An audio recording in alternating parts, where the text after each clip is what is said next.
ब्रह्ममुरारिसुरार्चितलिङ्गं निर्मलभासितशोभितलिङ्गं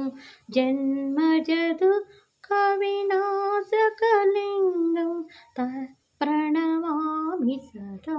शिवलिङ्गं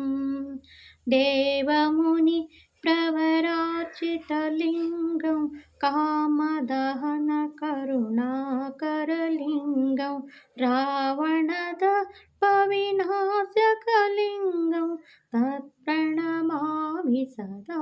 शिवलिङ्गं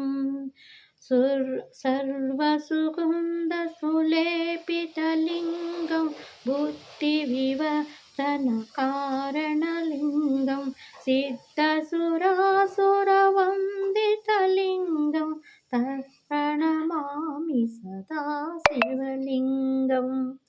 कनकमणिभूषितलिङ्गं पणिपतिवेष्टितशोभितलिङ्गं दक्षसयज्ञविनाशलिङ्गं तत्प्रणमामि सदा शिवलिङ्गं कुङ्कुमचन्दनलेपितलिङ्गं पङ्कजहारसुशोभितलिङ्गं सच्चितपापविनाशकलिङ्गं तत्प्रणमामि सदा शिवलिङ्गं